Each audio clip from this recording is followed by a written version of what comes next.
Hey everyone, I'm Leanne, And I'm Mike, the missing ink. and this is Unschooled History. As you might have guessed from the title page or from Michael's new nickname, the missing ink, we're talking about tattoos this week. And by Some, my nickname, I'm not saying I don't have tattoos, I just don't have enough. And once you've had one, you never have enough. well, tattoos have been around for thousands of years. And if you don't have enough, how about 61? That's quite a few. That is quite a few. Okay, so tattoos date at least to the Copper Age. We know this because they're on a Copper Age mummy known as Otzi the Iceman, who was discovered in 1991. The two bands on one of his wrists are shown here. This was approximately 3500 BC, and scientists actually had to use special techniques to heighten the contrast between the tattoos and Otzi's skin, eventually finding 61 of them. And of course, there is a question of how and why. Thanks to research, we have those answers for you. The scientists studying Otzi found that the how involved using a bone needle to put the ash beneath the skin. The why involves medicine. The tattoos either mark where acupuncture is going, or they are, in fact, the medicine themselves. That's quite impressive. It really is. So, Otzi's tattoos are the oldest we've ever found, though tattooing is likely older. Still, we have yet to find tattoo tools older than these, which date back to approximately 700 BC. They were found in the 1960s on Tonga Tapu, the heart of the island kingdom of Tonga, a Polynesian island kingdom in Oceania. And they're kind of cool looking. As you can see, they're made of bone, and they're actually combs. And the tattooing would be done with these combs instead of a single needle. And the combs would be hit with a hammer or something similar to to make the ink, or to make the to Imprint draw, go. to make the imprint. Basically, to open up the skin, it would draw blood. Tattoos always draw blood. And then the ink would be deposited via the needles or rubbed in. And in this case, there's actually some of the tattoo ink, which would have been made from ashes, left on the needles, and that's the dark spots that you see. So it's really cool that we see this. It is quite cool. Tattooing, it was definitely never for men only, as we can see from this mummy. This is a 3,000-year-old Egyptian mummy, so we're talking about 1000 BC. It's female. It's one of 7 that have been found, and she had over 30 tattoos. All 7 were women, and they were priestesses of Hathor. This shows that it was primarily women who were tattooed in ancient Egypt, and the tattoos in ancient Egypt, while possibly medicinal for some, were mainly in relation to the person's role in life. In this case, you can see some Egyptian symbols. I'm not sure exactly what those are. Those look like the horns of Hathor. Yeah, the horns of Hathor, and on each side towards the bottom, there's an eye of Horus. So there you go. That is indicative of who she was. And up top, between the 2 horns of Hathor, there's another eye of Horus. So there you go. That tells us who she was and what she did. She was a priestess of Hathor.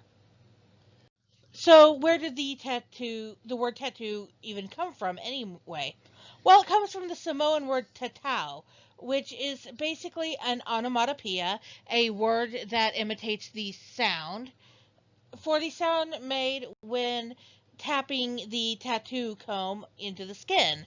Samoans, of course, have been tattooing for about 2,000 years at this point. The image shows a modern tattoo being done in the traditional method, which is an art that is passed down from father to son, and it is still passed down from father to son in Samoa.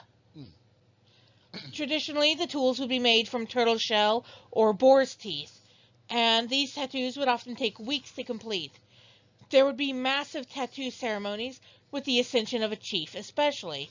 Despite the extreme pain and bleeding, it was a mark of shame to not be able to withstand the tattooing process through to completion. As you can see in this picture today, gloves are used and steps are taken to prevent infection. This, of course, is why you don't just go out and get a tattoo from just anyone. Tattooing, both in the traditional stick and poke methods and with modern tattoo guns, does draw blood and there is a risk of infection. Yes. So it's always so important to make sure that you have a tattoo artist who is always using a new needle every time, always changing gloves, always washing his hands, everything. Yeah. In fact, during the early 20th century, there was a rash of hepatitis in New York City, and everybody thought that it came from the tattoo parlors. So a lot of tattoo parlors were shut down, and there weren't a lot of tattoos being gotten at that particular time. And here's Mike's favorite from our research, Maori tattoos from New Zealand. The word for it is tamoko. The Maori are the ones that pioneered using metal combs, and the traditional tattoos are actually a form of scarification, as the fine-toothed metal combs that they use create grooves in the skin that are then stained with ink. For the Maori, these tattoos were less about symbolism and more about beauty and enhancing the natural contours of the face. Moko may also indicate social status, role, and expressions of identity through genealogy, but this remains unclear. And I'm taking that straight from a page put out by the government of New Zealand from one of their national parks. And it's kind of cool because I'm looking at this webpage and it's easy to navigate and it's set up with the same layout and even the same banner colors as our National Park Service uses.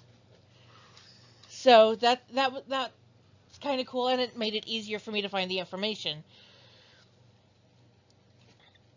So this tradition was heavily disrupted by colonization and the adoption of Christianity during the mid-19th century because Christians thought it was barbaric.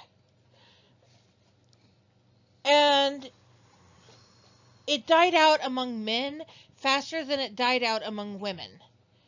Men from this time period who were tattooed had all died out by the 1920s, but women were still getting tattoos through the 1920s.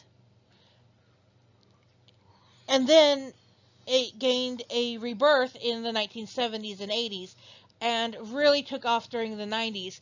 So this is a folk art and a way of decorating the skin that has been regained. They have started doing it again as a form of cultural identity. So it is really, really cool. We like it. So now we're going to talk about tattoos in Europe, where it's kind of a different story. On the left is an ancient Greek vase showing a person with tattoos of owls on their arms. The Greeks tattooed criminals, slaves, and those who they had defeated in war. It wasn't something that somebody got to look nice. Tattoos were just for those three groups. The Romans tattooed gladiators, slaves, and eventually Christians who had been condemned to the mines. Now, the interesting thing about the slaves that the Romans tattooed is even though one was a slave in ancient Rome, you still had to pay taxes. And that was what the tattoos were, to show that you had paid your taxes.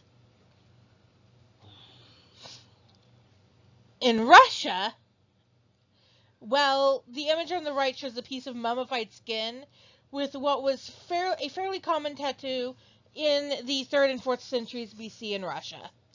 These tattoos were super intricate, and the most common animal was a mythical beast in the form of a wild goat with an eagle's head and a panther's tail. And I don't know, that's just kind of some of the most intricate stuff that you see in Europe from that time period.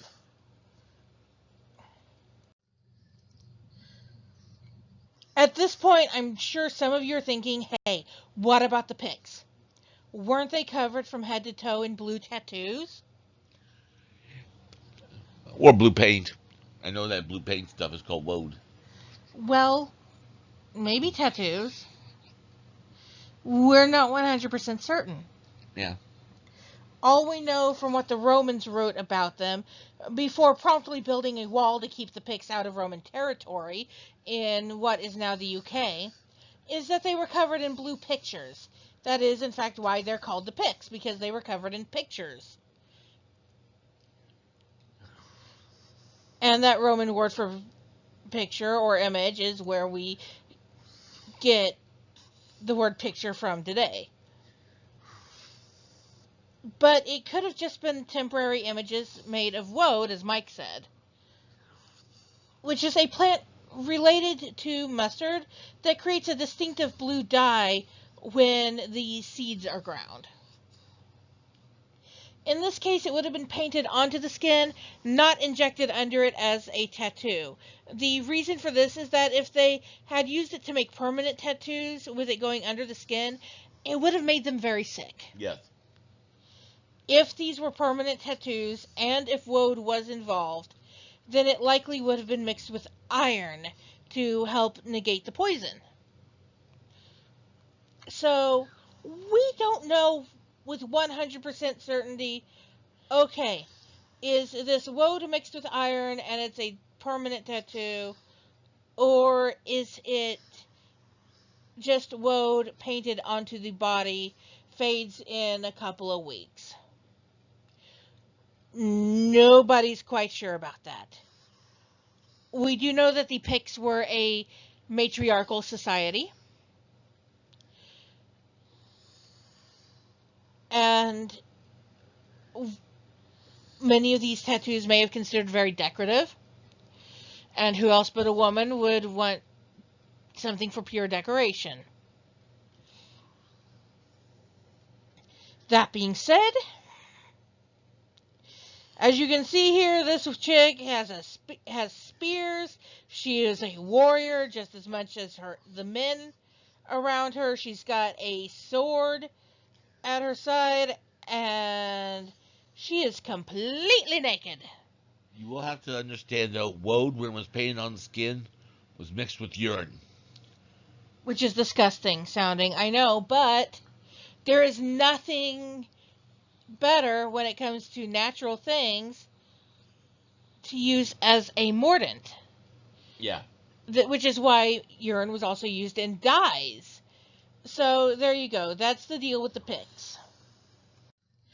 And of course, we would be remiss if we didn't talk about the tattooing in the Americas as well. On the left, you see a ceramic head showing facial tattoos from the Mississippian mound building culture. Warriors used facial tattoos to capture the souls of those they killed in battle, which was meant to both weaken the other side and also give them strength, and give them the strength of the person they had killed. On the right, These figurines are from Mexico, and they depict ceremonial and ritualistic tattoos. If you thought temporary tattoos was some modern thing for kids and people going to music festivals, think again. For 5,000 years, henna has been used for tattoos that last up to 2 weeks. It's also used for dyeing cloth, hair, and the manes and hooves of horses. In India, the tattoo is called mehndi.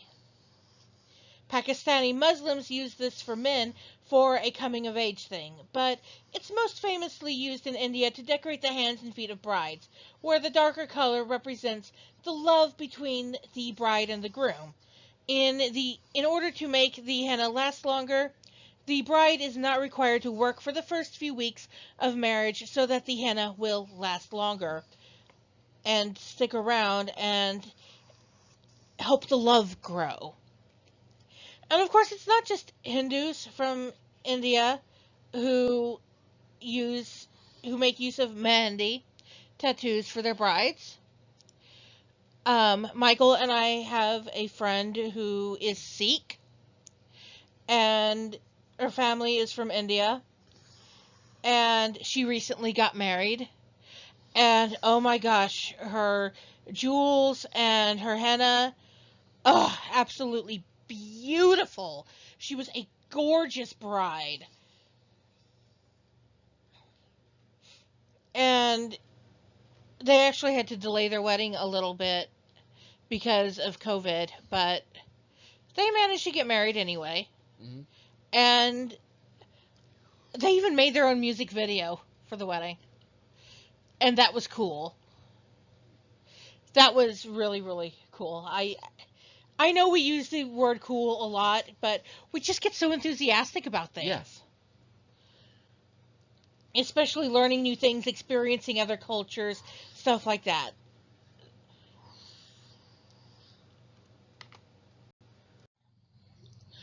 Okay, so check out these stamps. In much of the Christian West, tattooing faded from popularity in the early Middle Ages because, like I said, it was considered barbaric. But there's one family who has been tattooing people for 700 years now.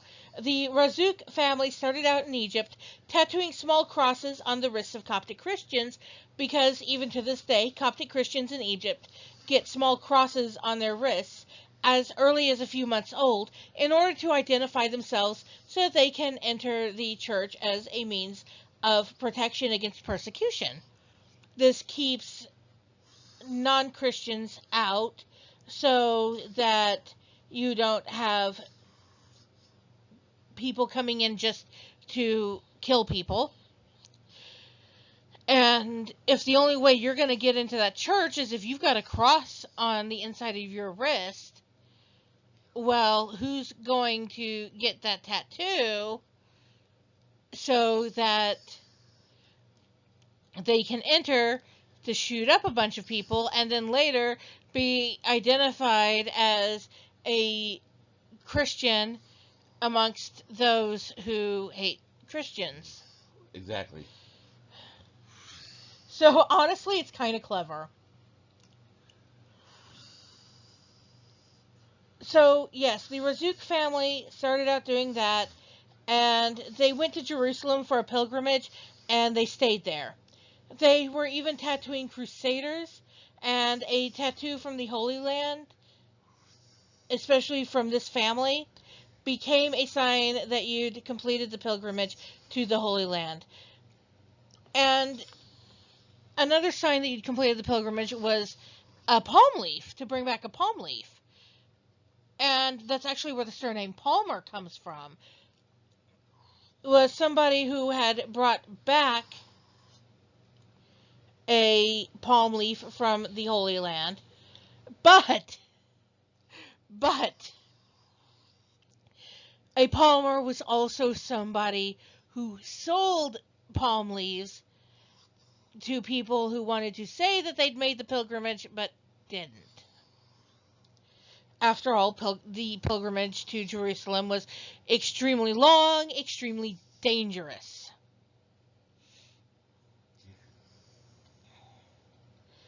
So they tattooed crusaders, they tattooed people who made the pilgrimage, and it was a lot better proof that you'd done it than a palm leaf. Saying, hey, look what I got in the Holy Land. That was a permanent mark that you had made the pilgrimage. The palm leaf could dry up, crumble, be lost. That tattoo's going nowhere. The current owner of the shop is Wasim Razzouk.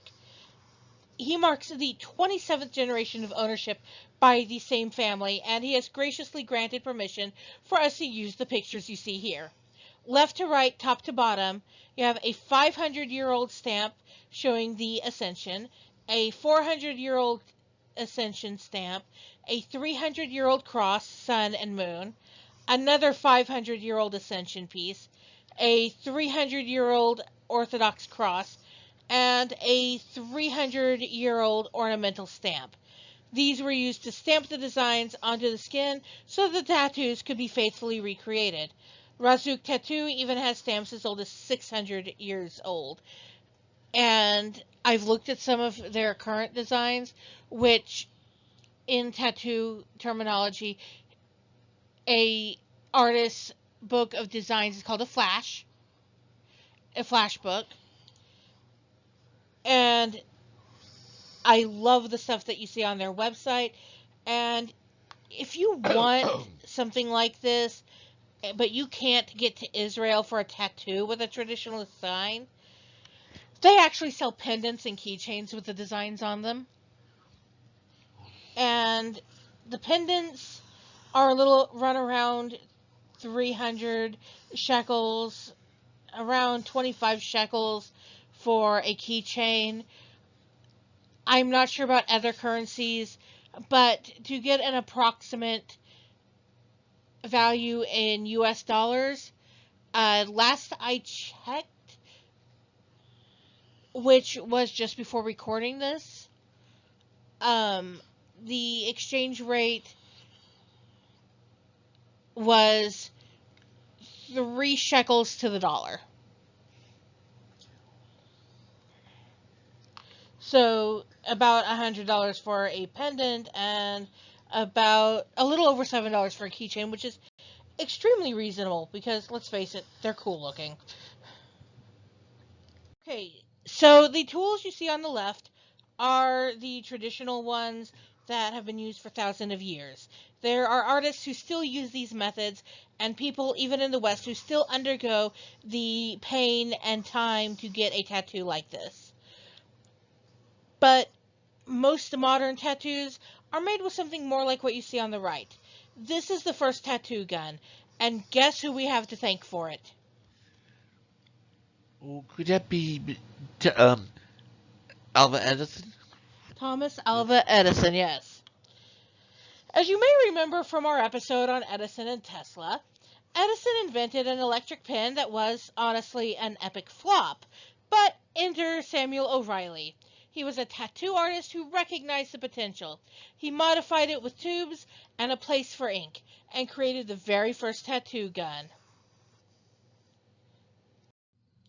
Today, of course, tattoos are generally done because we want them.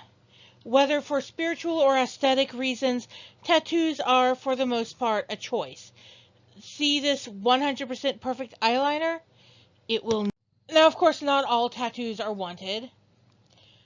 On the left, you see a hand, and if you go to right where the ring finger meets the middle finger, and then just go to the left about an inch and a half to 2 inches, you see a little blue dot. That is called a traumatic tattoo. I have one on my hand, just a bit, about an inch below my index finger. Boys and girls, this is what happens when you get stabbed by a pencil. This is exactly what happens when you get stabbed by a pencil. I tried to take a picture of mine, but I just don't have a good enough camera on my phone. But this one is similar, just in a different place. Mine, this one, others like it, like I said, stabbed by a pencil. In my case, I was watching a football game, cheering on the Cowboys, and the other team got a touchdown, and I got mad because they had pulled ahead of my team. I slammed my hand down and right onto the pencil on my bed. And it was one of those pencils. I I don't know if they even still make this type of pencil anymore, but back in the 90s they were super popular. And 90s kids, you'll probably remember these. When the lead wears down, you pull it out from the bottom, insert it back into the top, and voila, new lead. And it was made up of a whole bunch of these, and you had a whole bunch of these segments in the center of the plastic pencil. So kind of similar to a mechanical pencil, but not really. Michael is nodding his head. I think he remembers them too. Yep. Let me tell you, those things will really get under your skin. Plump bump. Hey, I didn't even mean to make that pun, you know?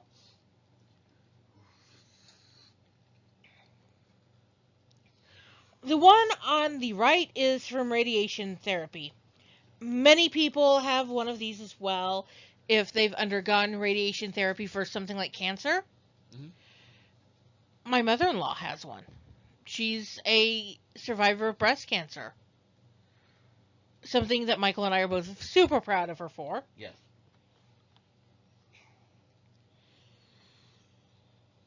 But it was there to help make sure that they were getting the medication in the right place. Yeah. And so that's the purpose of a tattoo like that. And it kind of looks like Crosshairs. Crosshairs, yes. And it also looks a bit like the first line's faded, and they had to add in a secondary tattoo. And I think that these are actually temporary tattoos, aren't they? Yeah, they fade. Yeah, they fade. They're made to fade. But they have to keep reapplying and reapplying every time they do the therapy. But not all of these involuntary tattoos have a funny story behind them or are there to help with medical treatments. You can tell just by seeing a tattoo like this, a serial number, that this person did not have a particularly happy childhood or youth. During the late 30s and early to mid 40s in Germany, as many of you know, as many of you may know, the Holocaust was going on. That was during World War II. The Holocaust was going on. They tattooed prisoners. This man is a Holocaust survivor. And these serial numbers were tattooed first on the upper left chest and then on the left arm to identify prisoners. And there was one set of serial numbers for men, another set of serial numbers for women, and yet another set of serial numbers for Romani, and another set of serial numbers for like political prisoners or for Poles, because they persecuted the Poles, the Romani, the mentally disabled, Yes. the physically disabled, along with Jewish people. And Catholic priests. Yes, and Catholic priests and Catholic nuns. Edith Stein was a Catholic religious sister. Correct, honey?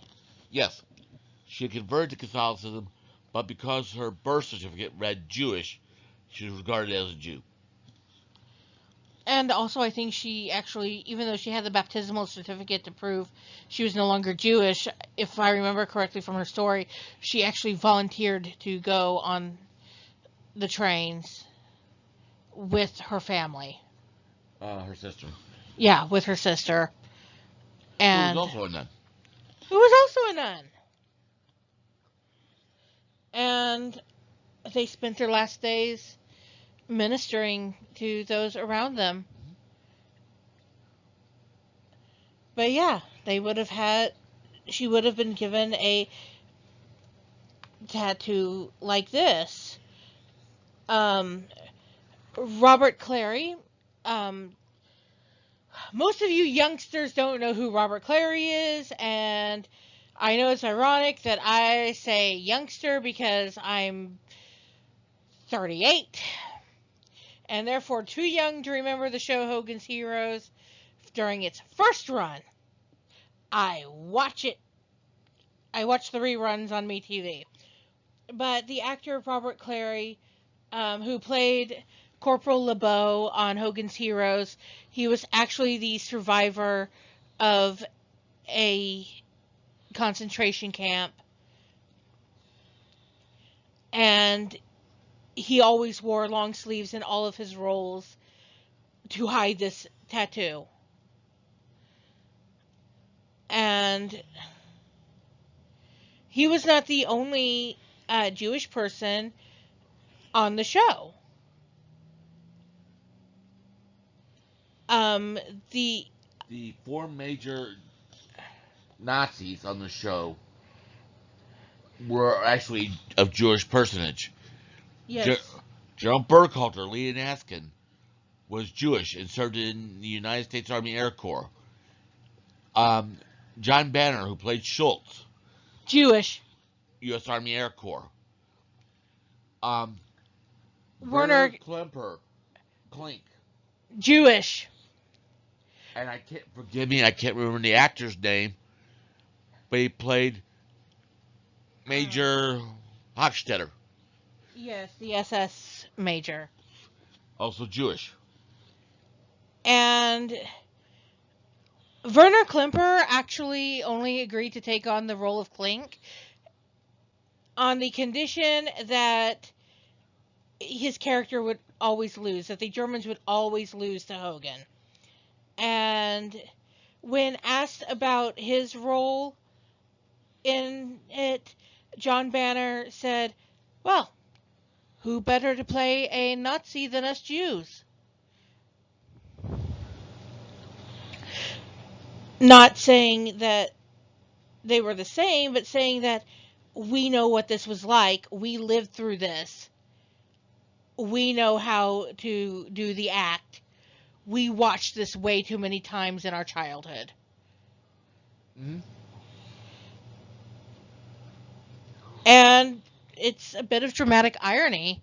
And I think that these five actors understood the irony of being in a show like this, especially the four who were playing Nazis, that they understood the irony of of playing Nazis when they had experienced the horrors of the Holocaust in some way themselves as Jews. And I think that speaks to their bravery and their ability to set themselves aside and take on a role that is not who they are, which is something all good actors and actresses do. But honestly, they were better at it than most. Klink's character was the character of Klink was known for being really bad with the violin. The fact is, in order to play that bad, Werner Klemperer was actually really, really good. You have to know the rules in order to break the rules. He was a concert violinist. He really was. His father was a great director, and Werner Klemperer actually played violin with the USO. So, but like I said, Robert Clary, who played LeBeau, he had one of these tattoos. He still does. He's still alive. He's I think he's like the only remaining member of the cast who's still alive. I think so. Michael's thinking. Because I know John Banner's dead, Werner Klemper's dead. Unless one of either Helda or Hilda, unless one of them is still alive, yes. No, they're both gone. So yeah, Robert Clary is the only one left from the cast. And he still gives talks to this day about the horrors that he experienced in the concentration camp and how he stayed alive by dancing and singing and entertaining his captors, which that took guts. That was just a gutsy move on his part, and it kept him alive. And I am so glad he stayed alive because he's a brilliant actor, he's a brilliant speaker, and understand also with these marks, not all of them were tattoos. Some of them were unfortunately also brands. yes, some of them were branded, which is a painful, painful body modification in and of itself. This, and of course, this is not to be confused with Social Security numbers that some people, especially older people, would get tattooed on themselves in order to remember them back when Social Security numbers were a new thing. Or the modern day of tattooing a barcode on yourself. No, this was meant to track prisoners who had tried to escape. That's what this was about. On the upside, though, you knew you were not being sent immediately to the gas chamber if you were tattooed. Yeah. They did not tattoo people they planned to kill immediately. And today, some of the grandchildren and great-grandchildren of Holocaust survivors are actually getting their grandparents and great-grandparents serial numbers tattooed on themselves as a way to memorialize what happened, as a way to remember what their grandparents and great-grandparents went through, and to help pass this knowledge on to the new generation. As they say, we cannot forget. We must not forget. Absolutely.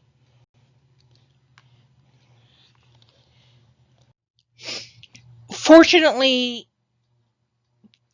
it wasn't all bad for tattoos during the 40s. There were some really cool things in tattooing going on in the 40s.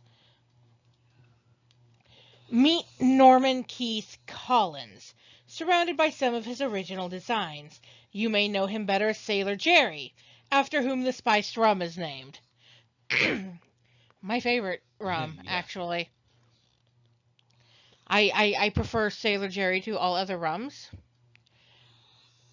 As far as spiced rums go and flavored rums, for the flavor of a good spiced rum, Sailor Jerry is really good. And it goes really good in your common rum-based cocktails like pina coladas and Mai Tais and hurricanes. We digress. Yes, we digress. So, yes, this man is the original Sailor Jerry. The current owners of the Sailor Jerry trademark are dedicated to his memory.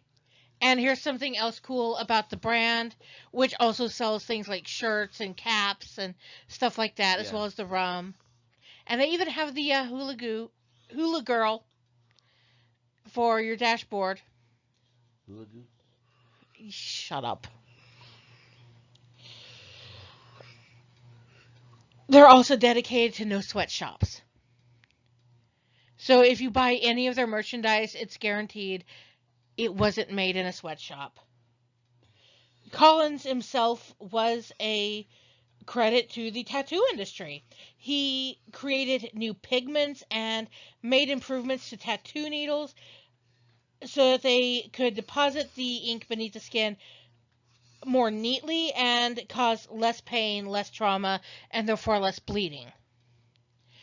And this was really when color started to appear in tattoos. Collins was also the first artist to use single-use needles, and his studio in Honolulu was one of the first to use an autoclave to sterilize equipment. So the man was a credit to the industry. And these are all some of his designs. These are his designs. And I took them straight off the Sailor Jerry website. Found out information about cool things going on, the various tattoo trends going on over the past century. And Sailor Jerry, well, let's face it, Sailor Jerry was just cool. And that also, you should know, whether you're a sailor or a biker or anything, or even a mobster, tattoos are a language. Yes, tattoos are a language. They have their own meaning. Like the swallows on the left of your screen, they mean that a person has traveled over 5,000 miles on the ocean. Yes, that's correct. It means that you've sailed over 5,000 miles. Because those are meant to be the swallows of Capistrano who fly over 5,000 miles each year to come back to Capistrano every year. So there you go. And of course there are negative tattoos with negative tattoo meanings. Yeah, it depends on what circle you're in, what the tattoos are going to mean. But there are some that are kind of obvious. I mean, you see a certain crown, it marks you as a member of the Latin Kings, which is a dangerous gang. You see a big, huge koi on a Japanese man, Yakuza. Because in Japan, only members of the Yakuza get those tattoos. Hmm? You see teardrops under a person's eye, it means they've killed someone. There's one teardrop for each life they've taken. So there are some negative ones, and some tattoos which are illegal in some places. For example, in some Buddhist countries, you can be arrested for having a tattoo of the Buddha. Mm-hmm. I did not know that till I was doing research for this episode.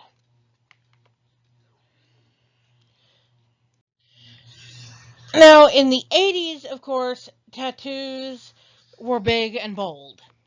And in the 90s, we started seeing trends inspired by actors and actresses. Everything goes through trends. Traditional sailor designs are no longer that popular. They still get done, but they're no longer that popular. Pam Anderson especially inspired people during the 90s as far as their tattoos because she got a barbed wire armband. That was partially for one of her roles. For her character's name was Barbed Wire. But because she got the tattoo, a whole bunch of men and women went and flocked to tattoo parlors to get a barbed wire armband just like hers. Mm-hmm. And also popular during the decade were tribal tattoos and Chinese characters. And then not pictured is a star wave. It's just kind of a wavy pattern of stars. We can thank Rihanna for that. Rihanna made that popular in the late 90s. What's really bad, though, unfortunately, with the Chinese and Japanese symbols, which became very popular for a while, a lot of people were not making sure what the symbols meant that they were getting. And to the native speakers who read the kanji script, They were getting a good laugh. they were jokes. Because some of them were vulgar, and some of them were just. There's an old joke that I remember circulating around email during the early days of the internet, during the early days of home internet, about a woman who got a tattoo of some Chinese kanji and it marked her as a prostitute. Mm. Or another joke about a woman who got a kanji tattoo and it was a dish from a Chinese restaurant. And she just failed to make sure that she had the proper translation. So, if you're going to get a tattoo in another language, for crying out loud, please, please, please make 100% absolute sure that you have the correct translation. And that's actually one of the things I love about Razuk Tattoo that we mentioned earlier, the world's oldest tattoo shop with 27 generations of the same family doing the tattooing. If you go to their shop and you want a phrase in one of the local languages, whether that is Aramaic or Hebrew or Arabic, they will help you with the translation. They will actually help you with the translation. They will do you right. They will make sure that you get the correct words and phrases, because you don't want to come away with something that you think you don't want what you think is the Hebrew for shalom, which means peace and is the common greeting, and end up actually getting the Hebrew for ugly camel. Michael's laughing. Something I've heard about happening from a friend. Make sure if you get one here in the United States, like if you're getting Chinese or Japanese, make sure you treat respectfully the person translating for you, because it's going to be so easy for that person to go, oh yeah, that means great dragon, when actually you're buying something that says chow mein. And obviously always be aware of the local laws. In Ireland, there's pretty much zero restrictions, even on age. Although your average tattoo parlor, if they're respectable, won't tattoo anybody under the age of 16. In most states here in the U.S., you have to be 18 to be tattooed unless you have a parent or guardian there with you saying, yes, it's okay. Although in California, you can't even do it with a parent or guardian saying it's okay. It is actually a felony in California. If I remember right, it's even a felony here in Missouri to try to do it to I want to say 8 years or under. Yes, I think so. Because one guy tried to get a G.I. Joe tattooed on his kid. Which is stupid, because that young, they can't really make that decision for themselves. And it's a lifetime decision, so. The tattoo parlor calmed the guy down who was throwing a fit by making him a stack of temporary G.I. Joe tattoos for the kid. Yeah. And again, if you're going to get something in another language that you don't speak, make sure you've got the right translation and make sure you're treating your translator with respect. Don't rely on Google Translate, because Well, we've all seen those videos on Google Translate where a song is sung as translated by Google Translate and then translated back into English. It never goes well. And if you think it does that to songs, just think about what it might be doing to Your tattoo. Yeah. Now, in the early 2000s, we got this as popular. There was still the tribal stuff being popular, and then this. The tramp stamp. Or lower back tattoo. There are other unflattering names for it. I looked it up and why it's called a tramp stamp. By the way, butterflies and yin-yangs, most popular designs for this. Apparently, it is called a tramp stamp with good reason. It's because the lower back is considered very sensual. It is considered a bit erotic. And having a tattoo there marked a girl as promiscuous. This was in large part helped by a Saturday Night Live skit.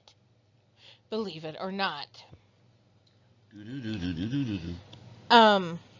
There was, for a while, some question about whether or not a young lady with a lower back tattoo could have an epidural if she was going through labor, or if you needed an epidural injection for pain relief for something else like I've had done for a slipped disc.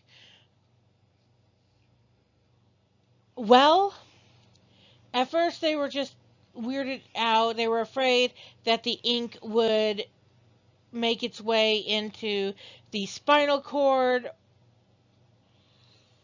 and possibly paralyze the person, or at least cause a major infection. But now it's entirely up to the individual physician doing it. But the general consensus is that on healthy tattooed skin, it's fine. But if there's an open wound already, or if there's an infection going on, or a rash or something, then don't do it, which is pretty much the same guidelines that you would follow for an epidural for non-tattooed skin. But again, it is up to the discretion of the individual physician. And I wouldn't get it there anyway, because that's right above the tailbone, and it's a painful area to get a tat. Me and some friends talked about getting, male friends, talked about getting one there post-mortem. Why? Let's end up. Really? But we wanted the world to kiss our beep. We're buried. Oh my gosh. Well, it doesn't matter to you anymore because you and I are getting cremated. Ashes to ashes, dust to dust. If the Lord don't get me, I'm gonna rust. I have never heard that one before. I just made it up. You just made it up? Right on the spot. Wow. So here's the trends from the past 10 years. Small finger tattoos. One of the more popular designs for that is not the flower that's shown here, but for some reason a mustache. The novelty mustache trend that I have yet to understand, and if anybody can tell me how the fuck that got started, please, please, please drop a comment here. I have yet to figure that out. My research won't tell me. I can't find the research. I can't find out how the mustache trend got started, and I don't get it. Mustache rides. What? Mustache rides. Mustache rides? What do you mean? If you don't get it, you're too young.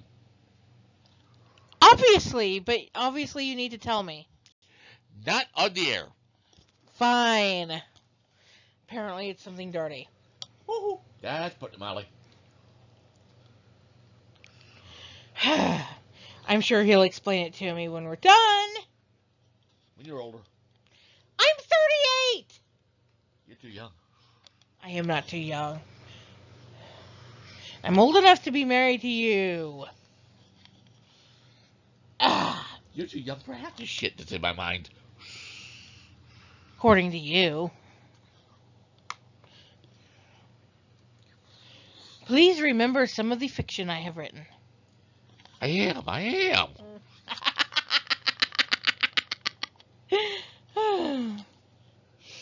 Okay, so another newer trend is the underboob tattoo. Again, we can thank Rihanna. This is her tattoo. It is of Isis. She got this one and showed it to the world, and suddenly women everywhere wanted a underboob tattoo. No, thank you. The rib cage is another particularly painful area to be getting one. Basically, the skinnier the area, the less fat an area has, and the more nervy endings it has, the more painful the tattoo is going to be. And none is quite so painful as the armpit. The armpit tattoo. And here we see an armpit tattoo with another recent trend, the watercolor tattoo. For some reason, this is becoming popular, and I don't know why. Because the armpit has a whole bunch of nerves in it. It's easy to get raw. It's easy to make painful. You can get razor bumps from shaving. And if you've got a tattoo there, you'd sure as fuck better be shaving all the freaking time. Just to keep it visible. Especially with something as light and delicate as watercolors. I really don't get this one because it's super painful. It's a super painful area. It's one of the most painful areas you can have a tattoo done in. I'll stick to my fleshier areas. Thanks. Like my back. And then the one I'm going to be getting on my arm. So yes, that is the latest in tattoo trends, apparently.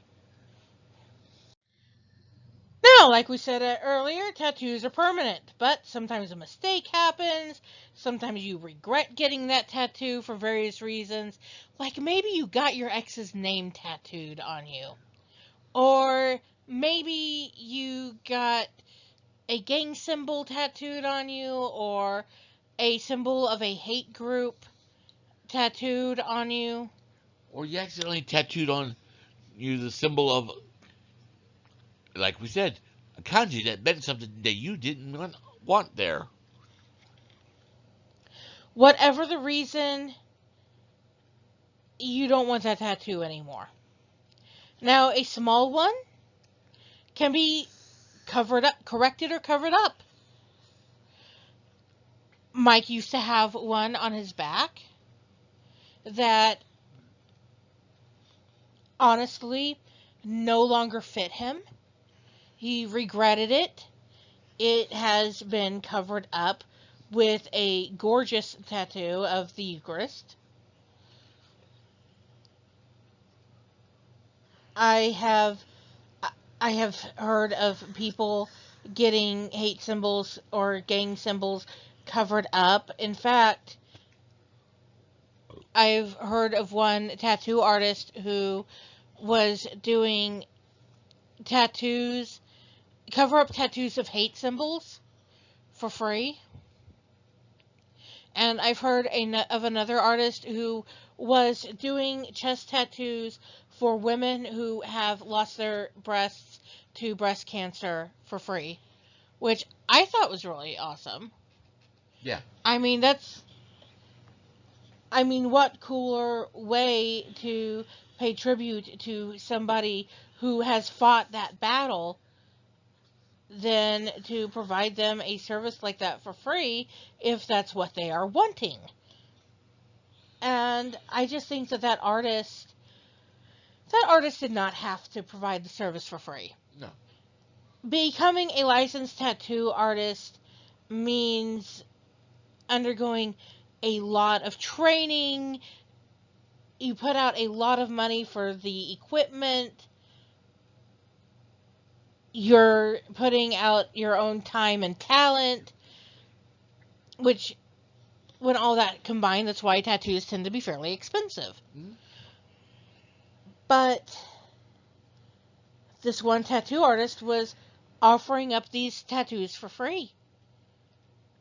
And I'm like, wow, that's really awesome. That is loving and kind.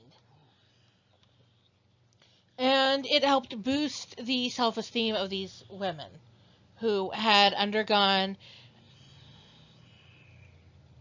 mastectomies, and often double mastectomies, because of breast cancer. And now they didn't feel quite whole anymore. They wanted something there to remind them of what they went through that was pretty instead of just the scars. And this guy did it. He did something cool. Now, if it's a larger tattoo that cannot be covered up or corrected, or you just don't want a tattoo at all anymore for some reason, there are ways to get rid of it. Or if you just need to cover it up temporarily, there is a makeup called Tat Jacket. It is a tattoo concealer. It comes in various shades, and it will cover it up for like a formal event or a job interview or whatever. There are fading creams out there. They do not remove the tattoo entirely. They fade the tattoo, which is actually a great first step for a tattoo correction or a cover-up or for laser removal. Or there is a skin peel that you can use, but it is an acidic product and it is very painful, but it still costs less than laser tattoo removal, which is painful and can leave scars. And Although they are making progress in that area, making less painful laser removal and less scarring. I've seen some of the newer technologies and they are much better. but still, this is why you always think it over. Every single time you think it over, you make sure you are 100% positive about where that tattoo is going, what the design is, what the size is, everything. Not to mention things like color, because darker colors are going to last longer than lighter colors. I mean, there's just so much to think about. And this is exactly why you choose your artist with care and everything. Now, maybe you just want a tattoo temporarily. Maybe something for that music festival you're going to. Or maybe you're not sure if you want a tattoo or not, and you want to test out an idea for design, placement, size, etc. Or whatever reason you don't want to commit yet. Well, there's the henna we mentioned before. Yes. There are temporary tattoos that you rub on. You just stick it on your skin, rub water over it, make sure that it's nice and damp but not soaked, and slowly peel it off. These temporary tattoos even come in glitter and metallic versions, and they're kind of cool looking. And there are apps like Ink Hunter, where you can use augmented reality to see what a design will look like on you. And I actually tried the Ink Hunter app myself. And what you have to do is you have to draw a box smiley, which is basically one line and another line next to it. And those are vertical lines and then a horizontal line beneath them so that it looks almost like a smiley face, but not really. And that allows the app to position the tattoo over it and gives it something to focus on, because augmented reality does need stuff like that. Mm. But it works. It works really great. Or you can upload a picture of the place where you're contemplating a tattoo and do it that way if you don't want to draw on yourself. And then there's a company called Inkbox. They have created things like this. This is a freehand kit that's pictured here. Or you can get a you can get another kit that has the design already on it, and then you just slap it on your skin and then slowly peel it off, and over 24 hours the design darkens. And they actually worked with a couple of tribes down in South America, including the Kuna tribe. Okay.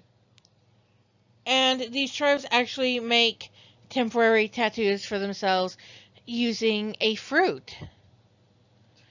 And they gave this knowledge freely to the people who created Inkbox, and the people who created Inkbox worked really hard to get all of the elements right, to make sure that it was going to be hypoallergenic and everything.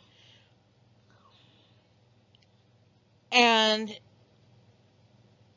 created their own ink using this knowledge that they got. And they talk about the tribes. They tell you where these tribes are located and everything. And then that actually causes people to look up these tribes and learn more about them. And it actually increases tourism in these areas. In this case, it's Panama.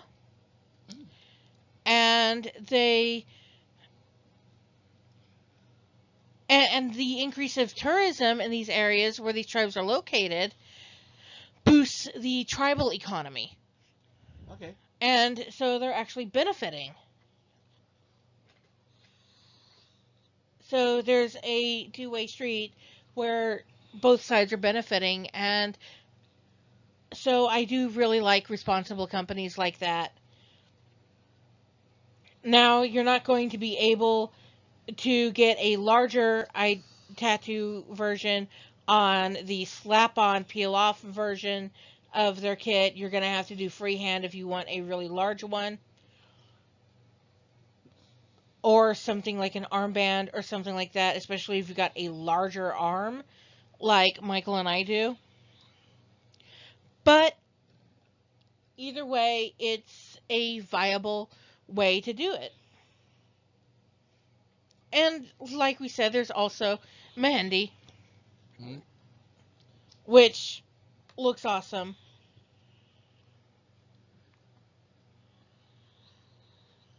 So there you go. That's an idea for you if you are not quite committed to having that permanent ink. And after all of this, y'all are probably wondering, okay, do Mike and I have tattoos? Yes. And here they are. We've already talked about the fact that we have tattoos. Here are pictures of ours. This upper left-hand corner is Michael's Eucharist tattoo. It is on the left side of his back.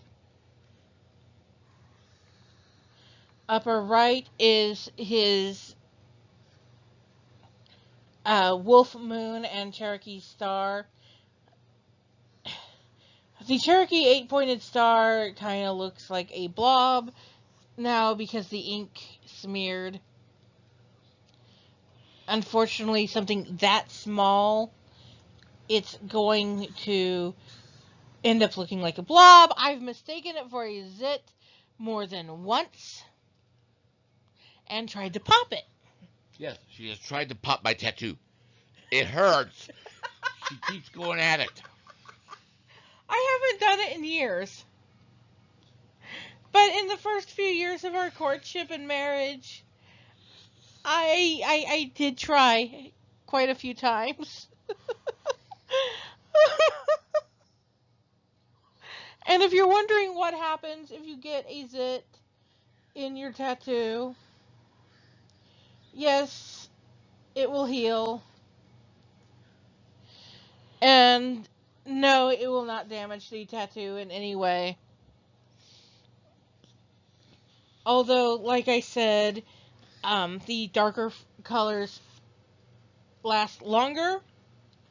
The yellow that you see in the Cherokee Moon in the picture isn't there in his tattoo anymore. It's almost completely faded. You can't see it. And then he also has a bleeding black rose tattoo. Which needs to be drastically updated. Yes, it needs to be drastically updated because each of the blood droplets on that particular black rose tattoo is supposed to represent a time that he has almost died. It has not been updated since before he and I began dating, and I've lost track of the number of times he's almost died on me. I think I'm just going to put a pool below it. Probably not the worst idea. Because I don't think there's room for enough blood drops. And then, of course, lower right is my Celtic cross. That's on my right shoulder blade. You can't tell, but there's both blue and white shading going on with that. And I'll be honest, it felt like a cat scratch on a sunburn. I sat there squeezing a rubber chicken during the entirety of the tattooing process. And I don't know why. The artist that was doing my tattoo just happened to be doing... Just happened to have a rubber chicken laying around. And this rubber chicken, when you squeezed it, an egg shot out of its butt. I mean, not all the way. I mean, it would go back in when you released pressure, which was a little disconcerting. And this egg was actually a rubber sack filled with a pearlescent white liquid and a little rubber yellow ball inside that kind of floated around, representing the yolk. But I'm just sitting there squeezing the rubber chicken as I get through my first tattoo, and I've already decided on placement and design and size of my next tattoo, which I'm working on saving up for. Now that I finally know what I want and where I want it. But yeah, tattoo guy at, what was it? Next Generation. Mm-hmm. We went to Next Generation in Springfield, Missouri. That's where we got that's where he got his Eucharist, the host and chalice. And that's where I got my Celtic cross. And he just had a rubber chicken laying around. Now, this is also the point where we want to tell you, make sure, again, 100% that you know the design and placement. And if you haven't gotten one before, make sure you talk to the artist, make sure you're comfortable with the artist, and that you and the artist are on the same page about the design. Because not every artist is going to have the same shading techniques, not every artist is going to have the same style. They should definitely show you a preview of the final product for you to approve. And if the artist's style doesn't match yours, they should be able to refer you to an artist that is a better fit. There is no shame at all in saying, you know what, I'm not sure your style is a match for what I'm wanting. I'm not sure that your style is a match for my personal taste. I think I need to go to someone else. There's no shame in that and all. And and your average tattoo artist, they know and understand that. They know that their particular style isn't going to be for everyone. And yeah, they should be, because most of the tattoo artists in your area are going to know each other.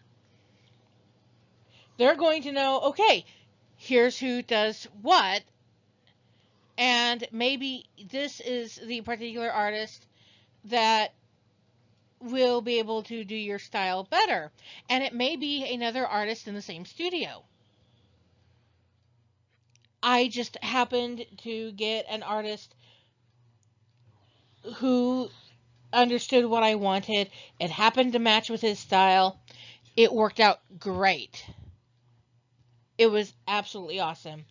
And of course, make sure that they use only single use needles, that they change out for a fresh needle every time, fresh ink, and make sure that, you know what, don't be afraid to ask about their sterilization techniques. Don't be afraid to ask if you can watch them work on somebody else before making your decision. Don't ever be afraid to ask questions. Oh. Ever. Because a good, reputable tattoo artist will be willing to answer your questions, even if that answer is an I don't know. And if they don't know, then a good, reputable artist is going to be willing to help you find out the answer. So, really, that is the best thing, absolutely, that you can do, is make sure that you have a good, reputable artist that you are comfortable with. Michael and I actually know somebody who knows how to do stick poke tattoos. It's my stepdaughter. And Michael is so proud of his daughter. She actually does know how to do stick poke tattoos. Crazy Child has done them on herself. And I say crazy child, but honestly, she is a full-grown adult. She does know what she's doing. She studied intensively to make sure that she knew for sure what she was doing before even trying it. She won't do a tattoo on somebody else because she's not licensed. But if she ever did get licensed, she would be somebody that I would trust, because she is all about sterilization. She is all about talking things through, making sure that everybody understands exactly what needs to happen. You know, she's a good kid. Mm-hmm. Like I said, I call her a kid, but she is a full-grown adult. She's just very youthful. Yes, she's just very youthful. I mean, not bad for her mid-20s. And believe me, she carries around a lot of weight on her shoulders. She does. And I think the main reason that she hasn't gotten her licensure as a tattoo artist is because there's something else that she does for a living that she is much more passionate about. I mean, don't get me wrong, she loves her art. She loves doing art no matter what the artistic process is, no matter what the medium. But more than that, she loves what she actually does. So, you know, and that's something else we're proud about her for. Yeah. It's following her passions and finding a place in the world where she can make a living while indulging in what she's passionate about. Yeah. But yes, if I were in the market for a stick poke tattoo, she is exactly the type of person I would go to. Some artists specialize in stick pokes. Some artists specialize in using those combs and the tapping and everything. And then you have your mainstream artists, at least that's what's mainstream here in the US, who use the modern tattooing methods. So that's something else that you have to decide about when you're going to get a tattoo is you have to decide, okay, which method do I want? And which method is best going to fit the style of tattoo that I am going for. But honestly, that's not a decision anyone else can make for you. That No. is something you absolutely have to decide on for yourself.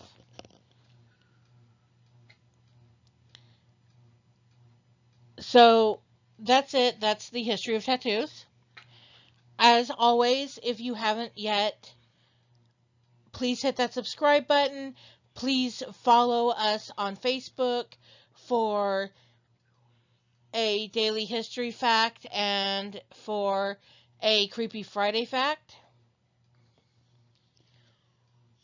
And the occasional cool history meme. And every once in a while, we even go live. So that's always a lot of fun when we go live.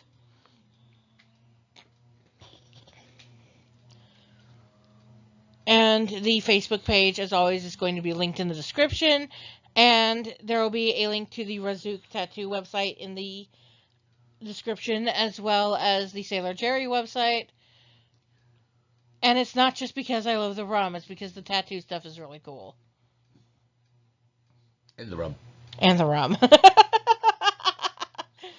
I'm actually not much of a drinker. I'm really not, because I'm on a medication where I can't really drink. But on the rare occasions that I do have a drink, if it's going to be a rum-based drink, I want Sailor Jerry rum if at all possible. Nobody can blame me. Ain't anybody can blame me. But there you are. So, as always, thanks for watching and putting up with our rambling and our bad jokes and our bad puns. And we'll see you next week. Sayonara.